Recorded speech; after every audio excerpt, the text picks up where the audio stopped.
I won't give a broad explanation of this at this point in time.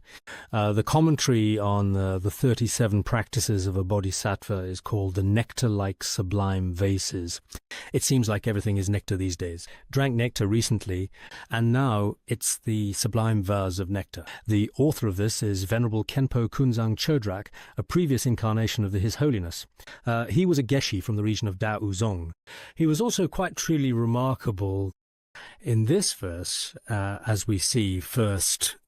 With remarkable and great strength of mind, one takes on the heavy responsibility of guiding all sentient beings throughout the vastness of space until they reach enlightenment. To those who have attained, or soon to attain, the fruition, bow down reverently before all the Buddhas and Bodhisattvas who reside in every direction.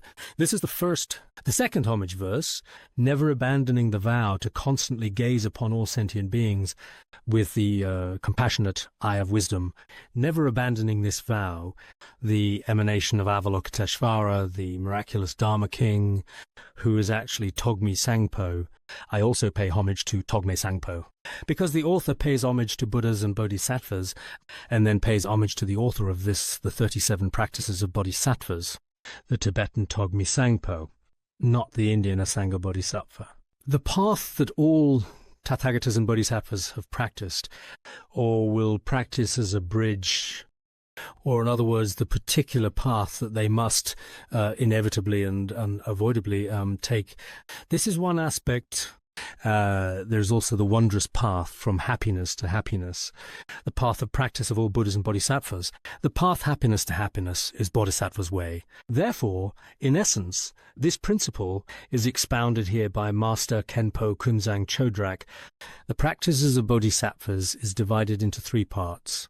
First is homage, and vowing to write the treatise, then the nature of the treatise, and the conclusion, these three. First, homage and the vow to compose the treatise are, namely, separated and divided into two distinct parts. Homage explained briefly and fully. The brief statement, Namo Lokeshvaraya.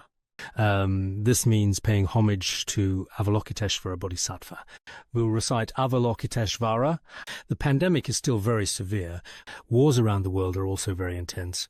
There are so many refugees. The world is full of suffering. Some people, although they haven't died during this pandemic, there have been so many deaths everywhere, including elderly and others. Medic worker, what we know is just a small part of it, but everyone must know this. So when we pay homage to Avalokiteshvara Bodhisattva, as we study the 37 practices of a Bodhisattva, we dedicate the merit from this treatise on Avalokiteshvara Bodhisattva to all sentient beings who are currently suffering at this very moment. This is the brief explanation mentioned earlier. Pay homage. This is Namo Lokeshvaraya. Second, regarding the extensive explanation, Avalokiteshvara realized phenomena. In appearance, he still diligently benefits sentient beings. Therefore, before the supreme refuge, Avalokiteshvara Bodhisattva, Togme Sangpo, this is the author, pays homage with body, speech, and mind. How is this expressed?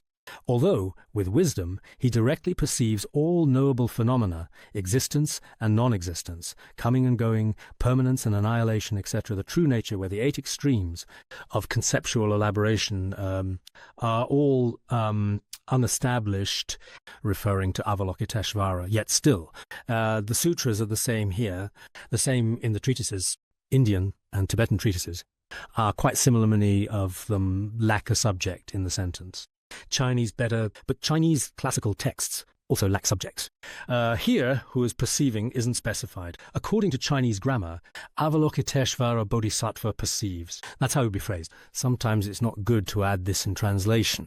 With great compassion, engaging in activities to benefit sentient beings, and our spiritual friend showing the Mahayana path.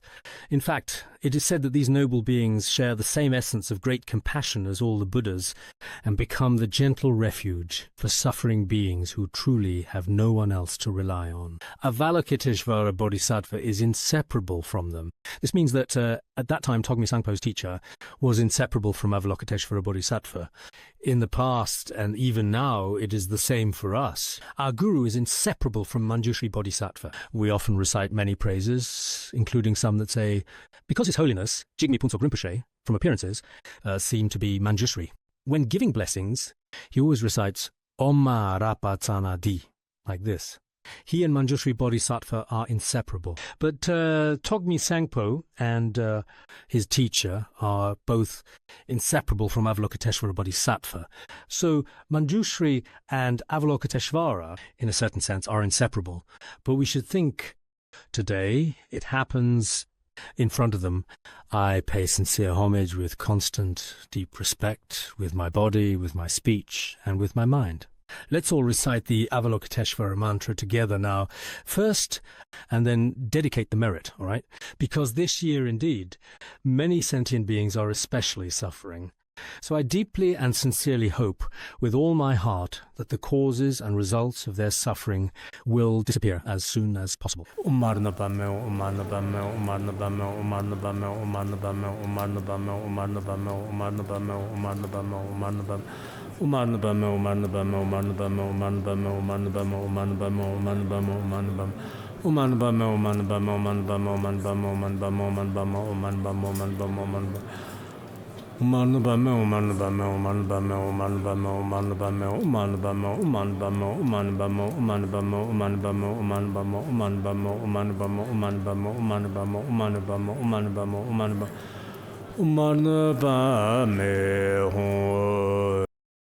Sonamdei Pramse Bhaganya Tonani Vejana Pase Jirgana Jirano Chupan Chupun Sonen Droa Droa Bandangara Badna Sodargye Bandangara Badna Sodargye Bandangara Badna Sodargye